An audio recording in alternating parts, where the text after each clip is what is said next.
Assalamualaikum dan salam sejahtera kepada semua pelajar perakaunan yang dikasihi. Kali ini kita sampai kepada subtopik seterusnya di bawah paduan pemasaran iaitu 4.3 dengan tajuk seterusnya selepas pengiklanan. Apa yang anda nampak melalui gambar-gambar ini?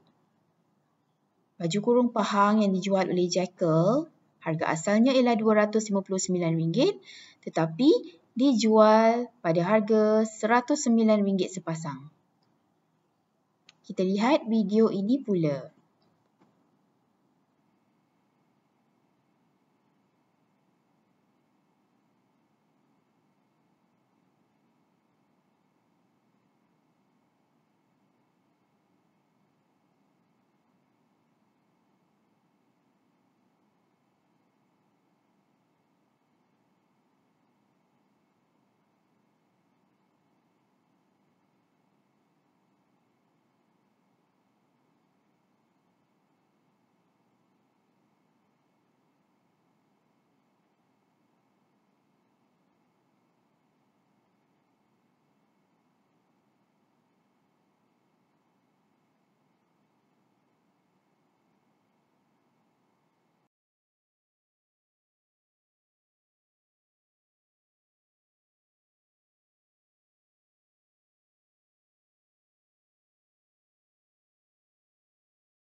Seterusnya ialah rebate, iaitu pengurangan harga selepas pembelian produk melalui pulangan tunai kepada pelanggan.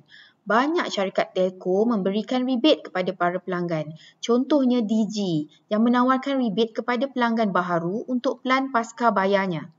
Seterusnya kita ada peraduan, iaitu pertandingan yang boleh disertai apabila pelanggan menunjukkan bukti pembelian sesuatu produk. Contohnya, Dutch Lady mengadakan pertandingan mewarna bagi kanak-kanak yang ibu bapa membeli produk susu Dutch Lady. Seterusnya, kita ada hadiah, iaitu barang percuma yang diberi apabila membeli sesuatu produk. Contohnya Colgate menawarkan hadiah berus gigi bagi pembelian pak besar ubat giginya.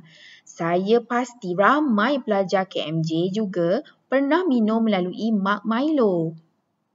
Seterusnya kita ada mata ganjaran, iaitu pemberian mata ganjaran yang boleh ditebus kepada produk tertentu. Contohnya, Petron menawarkan mata ganjaran melalui kad Miles yang membolehkan pelanggan menebus produk tertentu bagi jumlah mata ganjaran yang terkumpul. Saya juga ada kad untuk menebus mata ganjaran kerana saya pembeli barangan untuk kucing saya. Ini adalah beberapa contoh promosi jualan.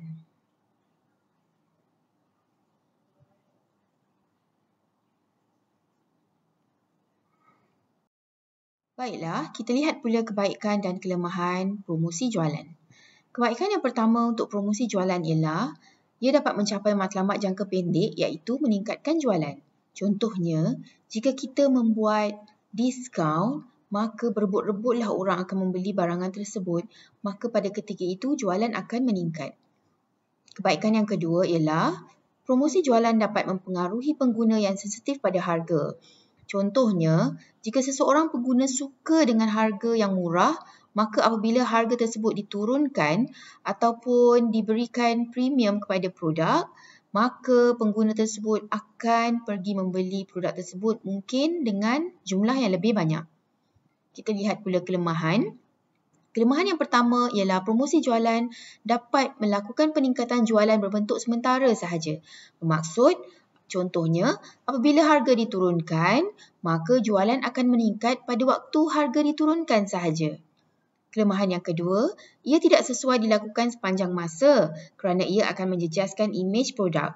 Contohnya, bayangkan jika harga kereta diturunkan sepanjang tahun, maka ia akan menjejaskan imej produk jenama kereta tersebut.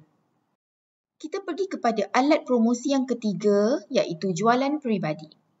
Jualan peribadi merupakan pembentangan peribadi oleh jurujual syarikat yang bertujuan untuk menarik minat pelanggan, mencipta jualan dan membina hubungan baik dengan pelanggan. Ia dilakukan melalui interaksi interpersonal yang melibatkan jurujual dan pelanggan, sama ada secara bersemuka, melalui telefon, email, media sosial atau persidangan video dalam talian. Jurujual ini akan membantu pengguna memahami masalah mereka sendiri dan seterusnya menawarkan produk yang sesuai dengan keperluan pengguna tersebut.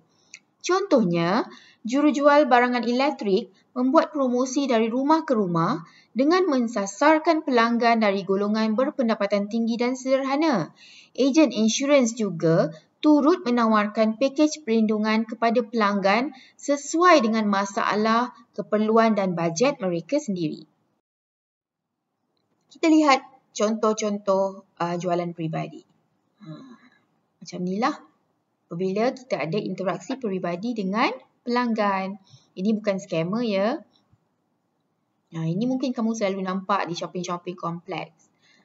Apabila jurujual menunggu pelanggan yang berjalan di sekitar shopping kompleks tersebut dan mereka boleh memanggil pelanggan ataupun pelanggan sendiri datang kepada mereka untuk bertanya soalan.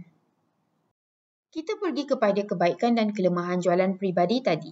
Kebaikan yang pertama ialah jualan peribadi lebih meyakinkan pengguna untuk membeli kerana pengguna dapat bersoal jawab dengan jurujual sewaktu mereka mahu membeli produk.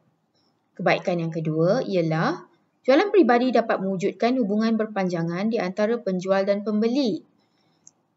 Kebiasaannya, pembeli akan menghubungi jurujual yang menjual produk kepada mereka. Yang ketiga, keberkesanan jualan dapat diukur dengan mudah. Kita lihat kelemahan pula. Kelemahan yang pertama ialah jualan peribadi hanya berfokus kepada kumpulan tertentu atau individu tertentu sahaja. Kelemahan yang kedua, pasarannya terhad manakala penjual di dalam kawasan tersebut adalah ramai.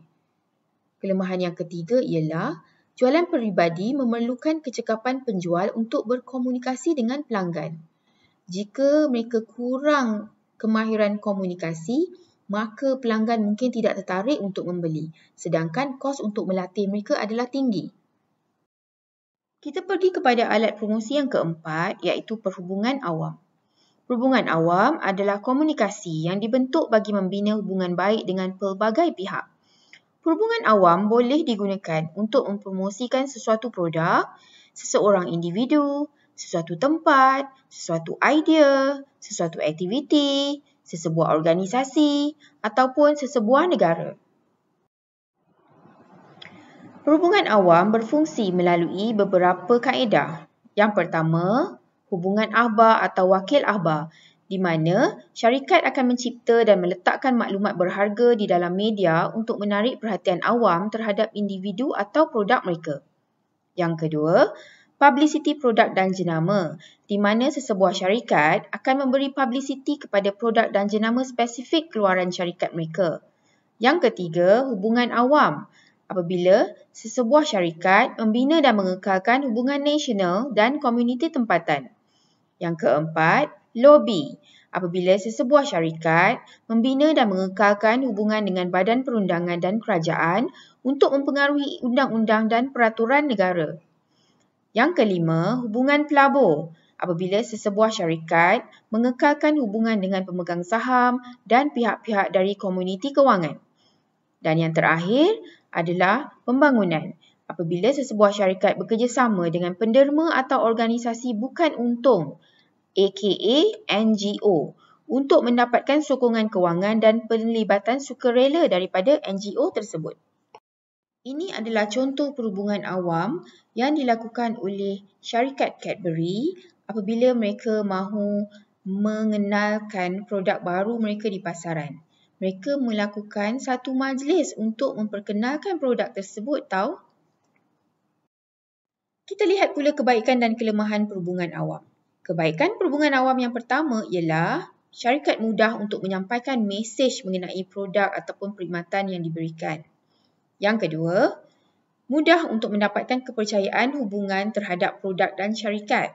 Yang ketiga, syarikat dapat membentuk imej positif tentang produk dan syarikat itu sendiri. Kos yang ditanggung adalah rendah, adalah kebaikan perhubungan awam yang keempat. Kelemahan yang pertama untuk perhubungan awam ialah perhubungan awam sukar untuk diukur keberkesanannya. Tidak seperti alat promosi yang lain seperti jualan peribadi. Yang kedua, ia sukar dikawal oleh organisasi dari segi mesej yang hendak disampaikan. Kemungkinan mesej yang disampaikan akan diputar belit atau disalah faham oleh pengguna. Kita sampai kepada alat promosi yang terakhir iaitu pemasaran digital. Pemasaran digital ialah aktiviti memasarkan produk menggunakan laman sesawang, media sosial, aplikasi mobil, video atas talian, email dan blog yang melibatkan pengguna di mana sahaja pada bila-bila masa melalui alat digital. Contohnya, pengguna boleh membuat tempahan bilik hotel melalui aplikasi Agoda dari telefon pintar mereka. Ada perniagaan juga memviralkan tentang perniagaan mereka atau produk yang mereka keluarkan di media-media sosial seperti Facebook dan Instagram. Kita lihat contoh-contoh syarikat ataupun penyedia yang menawarkan produk mereka melalui pemasaran digital.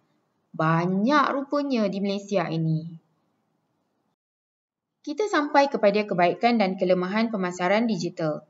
Kebaikan yang pertama, pengguna terdedah kepada produk dan pelbagai jenama secara langsung kerana pengguna boleh mencari apa sahaja produk atau jenama melalui telefon pintar mereka. Yang kedua, tiada limitasi geografi dan pasaran adalah luas. Pengguna boleh mencari apa sahaja produk dari mana-mana negara melalui telefon pintar mereka. Yang ketiga, kos menggunakan pemasaran digital adalah rendah, terutama bagi perniagaan baru. Kita lihat kelemahan pula. Yang pertama, persaingan menggunakan pemasaran digital adalah sengit kerana ramai pesaing turut menggunakan cara yang sama. Yang kedua, maklumat perniagaan dalam pemasaran digital mudah dieksploitasi seperti boleh dicuri atau diciplak oleh pihak lain. Kelemahan yang ketiga untuk pemasaran digital ialah syarikat memerlukan kepercayaan yang tinggi dari pelanggan sebelum membeli apabila mereka menggunakan pemasaran digital. Saya tinggalkan kamu dengan gambar sambal nyet berapi daripada Hairul Aming ini. Mungkin ada beberapa orang daripada kamu yang kenal dengan Hairul Aming, iaitu Insta Famous. Beliau dapat menjual sambal nyet berapinya ini dalam tempoh 1 jam sebanyak 10,000 unit. Bayangkan, beliau hanya mempromosikan sambalnya ini dengan melalui pemasaran digital.